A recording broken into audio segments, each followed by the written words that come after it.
Hello. ഇന്ന് ഞാൻ കുറച്ച് വെജിറ്റബിൾ എല്ലാം കൂടി എടുത്തിട്ട് ഇങ്ങനെ കുഞ്ഞു കുഞ്ഞ് അരിഞ്ഞു വെച്ചിട്ടുണ്ട്. നമുക്കൊരു വെജ് ഫ്രൈഡ് റൈസ് വെച്ചാലോ? ഇനി ഇതിന് വേണ്ടിയിട്ട് ഒരു 3 ഗ്ലാസ് ബസുമതി റൈസ് എടുത്തിട്ട് അത് പട്ട ഗ്രാമ്പൂ ഉപ്പൊക്കെ ഇട്ട് വേവിച്ച് ഊറ്റി വെച്ചിട്ടുണ്ട്. അതിനുശേഷം ഒരു ഉരുളി അടുപ്പിൽ വെച്ചു. അത് ചൂടായി വന്നപ്പോഴത്തേനും അതിലേക്ക് കുറച്ച് നെയ്യിട്ടു.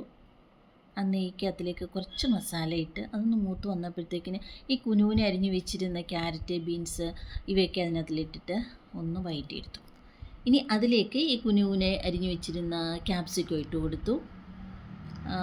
അതിലേക്ക് ഞാനൊരു 2 തക്കാളിക്ക മിക്സിയിലിട്ട് അടിച്ചു വെച്ചിട്ടുണ്ടായിരുന്നു, അതും ഒഴിച്ചു കൊടുത്ത് അതൊന്ന് വഴണ്ട് വന്നപ്പോഴത്തേക്കിനും അതിലേക്ക് കുറച്ച് മഞ്ഞൾപ്പൊടി, കുറച്ച് മസാല, ഗരം മസാല പൗഡറാണ്, അതുകൂടിയിട്ട് ഒന്ന് നന്നായിട്ട് വഴറ്റിയെടുത്തു.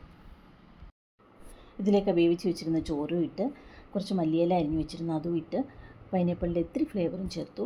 കുറച്ച് ഉപ്പുകൂടി ചേർത്തിട്ട് നന്നായിട്ട് ഇളക്കിയെടുക്കാം. ഇത് ഈ വെജിറ്റബിൾസൊക്കെ കഴിക്കാത്ത കുട്ടികളില്ലേ, അവർക്ക് കൊടുക്കാൻ ഏറ്റവും ബെസ്റ്റാണ്. ഇനി ഇതിൻ്റെ കൂട്ടത്തിൽ ഇച്ചിരി സലാഡും ഇത്തിരി പപ്പടവും കൂടെ കൊടുത്താൽ കുട്ടികളൊക്കെ നന്നായിട്ട് കഴിക്കും. ഈ വീഡിയോ ഇഷ്ടമായെങ്കിൽ ലൈക്ക് ചെയ്യണം, ഷെയർ ചെയ്യണം. താങ്ക്